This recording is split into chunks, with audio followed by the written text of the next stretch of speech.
um prazer estar aqui, parabenizar o vereador André Matarazzo por organizar esse debate, que é muito importante. Esse é um tema fundamental que muda completamente a maneira como nós vamos escolher os nossos representantes, e a gente precisa entender o que está sendo discutido. E mais do que isso, saber como é que são os instrumentos utilizados para minar a ideia do voto distrital, que é uma coisa tão importante como nós vamos falar. Queria cumprimentar também o deputado Arnaldo Madeira, que na verdade é o primeiro autor da primeira emenda do voto distrital na Câmara. Então é uma pessoa hoje, quando ele começou a discutir o voto distrital, a ideia que o deputado tinha de distrito era distrito policial, nem sabia que era distrito eleitoral. E hoje não, hoje existem mais de 8 emendas agora nas comissões pregando o voto distrital. Votos distritais distintos, mas hoje o voto distrital, pelo menos na Câmara dos Deputados, todo mundo sabe o que é. Na sua época ninguém nem sabia o que era. Mas eu queria retomar essa conversa sobre o voto distrital para dizer a importância disso, qual é o papel que todos vocês têm de se engajar nessa campanha. Vocês sabiam que 70% dos eleitores não sabem em quem votou para deputado 6 meses depois da eleição? 2 anos depois da eleição, esse número chega a quase 80%. Não façam essa pesquisa na casa de vocês, que vocês vão ficar constrangidos. As pessoas não sabem quem votou. Qual foi o seu vereador na última eleição? Quem é o seu deputado estadual? Quem é o federal? Ninguém sabe. Isso demonstra esse descolamento das pessoas dos seus representantes. Se não sabemos em quem votamos, naquela semana final da eleição, você liga para as pessoas que gostam de política, conhecem política, e fala assim: poxa, me dá o nome aí de 1, 2 deputados aí para eu votar aqui, me dá o nome do vereador. Imagina, essa é a forma como nós estamos dando uma procuração para alguém representar os nossos interesses por 4 anos. É assim que a gente escolhe. Esse é um critério que a gente usa para escolher. Então, alguma coisa está errada no sistema. Que nós damos uma procuração para as pessoas nos representarem, decidir as coisas que vão afetar a nossa vida e ter também um desprendimento na hora de escolher. E os deputados também não sabem quem eles representam. Afinal de contas, ele olha o mapa eleitoral dele, ele tem voto para o estado inteiro. Então ele representa o quê? O interesse da cidade de São Paulo, Sorocaba, o interesse de Ribeirão Preto. O que ele representa? A indústria, o comércio. E por ele não saber o que ele representa, assim como o deputado Arnaldo Madeira bem lembrou, precisa ter muita emenda. Então precisa ter 10 milhões de emenda, que aí você vai satisfazendo um monte de gente que você nem sabe quem é. Então, o bom deputado tem dificuldade de entender quem ele representa e o eleitor não sabe quem é o seu representante. É para resolver esse problema que existe o voto distrital. Por que o voto distrital resolve esse problema? Porque, como o deputado Arnaldo Madeira colocou, nós vamos pegar São Paulo. Nós temos 70 deputados. Temos 40 milhões de eleitores, 38 milhões de eleitores. Vai dividir isso, vai dar distritos de 360 mil eleitores. Só pode ter um candidato por partido no distrito. Tem eleição. Vai ganhar um único candidato. Você que mora nesse distrito sabe exatamente quem agora é o seu representante. Saber quem é o nosso representante é fundamental para cobrar e fiscalizar. É assim que a cidadania participativa funciona. Se a gente não consegue cobrar e fiscalizar os nossos representantes, então nós não estamos cumprindo o nosso papel de cidadão também. E o bom parlamentar, sabendo qual é a sua base distrital, vai procurar atender aquele grupo. Qual é a primeira vantagem disso? Além de trazer essa proximidade entre o representante e o representado, a segunda coisa é que a campanha eleitoral vai custar muito mais barato. As nossas estimativas pode custar de 50% a 70% mais barato. Por quê? Porque você vai disputar a eleição num único distrito. Se você disputa num único distrito, você não tem que percorrer o estado inteiro caçando votos. Você não tem que ter 20 comitês eleitorais, 30 comitês eleitorais. Você vai focar num único lugar. Terceira coisa importante, para se eleger nesse distrito, você, se for deputado ou vereador, vai ter que conhecer muito o seu distrito. Porque os debates vão ser em torno dos problemas locais. Isso muda completamente a história. Esse discurso vazio, ideológico, partidário, não vai colar. Vai chegar uma pessoa que conhece mais e falar de problemas específicos, citar o nome da rua, do bar, esse vai ganhar a eleição. Por mais conhecido que seja o deputado que vai disputar. Porque você vai ter a capacidade de entender que aquele cara conhece mais da sua cidade do que o outro. A apesar do outro ser um grande nomão dentro do partido. Então isso vai fazer com que lideranças locais e regionais tenham a chance de disputar contra os grandes nomes, ou os caciques dos partidos. Não só tem chance de disputar, mas de ganhar a eleição, porque você conhece melhor aquela realidade. O terceiro ponto muito importante nisso é que passa a valorizar os representantes locais ao invés daqueles escolhidos pelo partido. Hoje, se você quiser ser candidato, você tem que fazer a via sacra para o partido, na convenção, escolher o seu nome, ratificar o seu nome, porque agora você tem um nome e um número do partido para poder disputar. No voto distrital é o contrário. Se você conhece uma região, um distrito, e você é bom de voto lá, os partidos é que vão te cortejar para ser candidato por lá. Os partidos que vão chegar e falar assim, puxa, eu quero que você seja o nosso candidato. Porque, afinal de contas, você conhece a realidade local, você tem os votos, você passa a ser importante para o partido. Não o contrário, você ir lá ficar pedindo um favor para a cúpula do partido te escolher como candidato. É uma mudança radical e simples. E por que as pessoas são tão contra o voto distrital? Porque elas gostam dessas regras complexas, esse emaranhado que ninguém entende nada, mas que hoje um deputado que tem 100 mil votos em São Paulo não se elege e entra no ter 500. 500 votos. Como isso é possível, gente?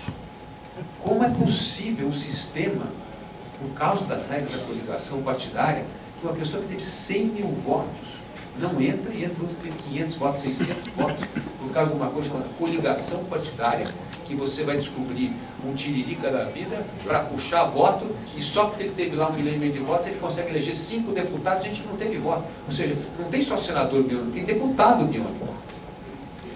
Nós estamos tirando o seu voto, criando uma equação complexa que pouquíssimas pessoas entendem como funciona, e caçando o seu direito de escolher aquele candidato. O voto majoritário, a grande vantagem é ganho que teve mais voto. É assim que tem que ser. Sempre assim que tem que ser. Essa história de criar essa fragmentação, dizer que nós precisamos das representações, é conversa mole. Porque no fundo, por que isso é conversa mole? Porque eles estão caçando o seu direito de cobrar e fiscalizar o deputado. Porque um deputado desse pode não representar nada, divide o Estado em 5 grandes distritos, e aí se queima nesse distrito, na próxima eleição ele vai disputar em outra, ele consegue se eleger 3, 4 mandatos sem responder a nenhum eleitor. Não pode um sistema desse. Um sistema desse, como o deputado Arnaldo Madeira bem colocou, desgasta a credibilidade da democracia, corrói a credibilidade das instituições. Nós temos aqui de ter medidas que vão fortalecer as instituições, é isso que a gente quer. Outra coisa importante sobre a reforma política. No Brasil, quando a gente quer matar uma reforma, você cria um termo, como reforma política, e você transforma num penduricalho de medidas, você põe lá tudo dentro desse saco. Então, vamos acabar com a reeleição, vamos acabar com o financiamento privado de campanha, vamos acabar com o senador biônico, você coloca, o suplente, você coloca ali um monte de coisa. Ao colocar um monte de coisa, você minou a reforma. Porque ninguém sabe distinguir o que é mais importante do menos importante. É o jeito de criar uma ilusão de que debaixo daquela reforma política que pode resolver tudo, não se discute nada. E a coisa mais importante que nós temos de fazer hoje na reforma política é reaproximar o cidadão do seu representante. O resto é ilusão. Não existe nenhum sistema político que mostra que essas outras medidas vai melhorar substancialmente a nossa representação. Vamos pegar a questão da reeleição. Acabar com a reeleição é bom ou ruim? Não tem nenhuma correlação. Se eu pegar todas as democracias do mundo, tem lugar que tem reeleição, tem lugar que não tem reeleição, tem lugar que o parlamentarismo pode reeleger a pessoa indefinitivamente. Isso melhora ou piora o sistema? Não existe nenhuma correlação. Esse fator isolado não determina nada. Fundo, financiamento privado ou público de campanha, altera alguma coisa?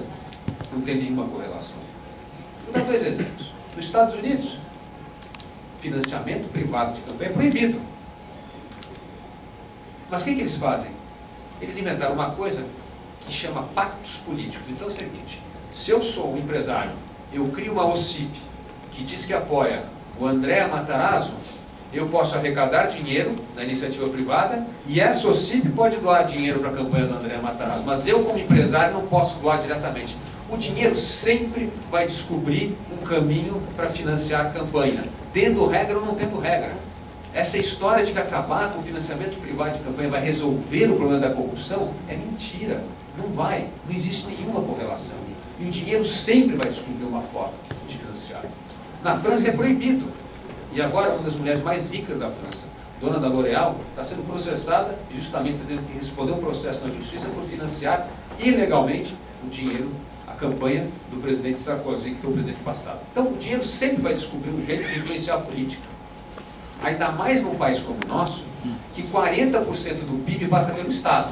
Então capturar o Estado, ou os representantes do Estado, faz parte do negócio de muita gente, de indústrias, de seguradoras, de planos de saúde, todo mundo faz. Quem vem com medicamento, indústria farmacêutica, essa turma, indústria mobilística, banco, vai todo mundo financiar a campanha. Então, não é uma questão importante. Portanto, não se deixem distrair com esses debates paralelos. Não tire o olho do foco principal, que é o voto distrital. Como é que eu posso cobrar e fiscalizar melhor o meu candidato? Isso é que vai mudar a qualidade da representação. E, de fato, esse é o único grito comum nas ruas. As pessoas querem participar, as pessoas querem ser coautoras das decisões hoje. As pessoas querem sentir representadas, ouvidas, que os seus interesses hoje moldam a política de Estado. E para finalizar, eu diria o seguinte: se nós pensarmos por que governadores e prefeitos são tão cobrados, porque a eleição é majoritária, a gente fica de olho no prefeito e no governador, como no presidente. A gente fica muito de olho. Então é muito mais fácil nós julgarmos o desempenho do prefeito, do governador e do presidente da República do que do nosso vereador, do que do nosso deputado. Você não sabe o que o deputado está fazendo, como ele está votando as questões. Agora, o prefeito, ele está julgando exatamente o que ele está fazendo. O governador é igual. Então, nós temos muito mais critérios para julgar os cargos majoritários. Então, a questão final é: fiquem de olho, a reforma política é super importante. Num momento de crise desse, existem já, como eu disse, 8 emendas do voto distrital na Câmara, na Câmara e no Senado. Aliás, o próprio senador Serra acabou de apresentar uma para, inclusive, valer para a próxima eleição de vereador já, com voto distrital. E uma questão que vão sempre perguntar para vocês é: quem é que vai decidir os distritos eleitorais? Isso é uma questão muito importante. O que nós estamos fazendo na nossa proposta é que o distrito eleitoral, ao invés de ser definido como é nos Estados Unidos, que causa muitas distorções pela Assembleia Legislativa, vai ser decidido com critérios do IBGE e o Tribunal Superior Eleitoral, para ter uma definição técnica do tamanho dos distritos, que eles chegam contíguos e que a gente não consegue fazer distorções para você ter voto, para fazer o desenho do distrito de acordo com onde o deputado tem voto. Então, eu acho que vale muito a pena a gente responder perguntas, porque é um tema fundamental. Essa reforma vai entrar na pauta, tem que ser votada até setembro, e todos vocês têm que ficar de olho e ajudar a fazer com que haja pressão para fazer essa mudança tão importante na questão do voto, que é a adoção do voto distrital. Muito obrigado.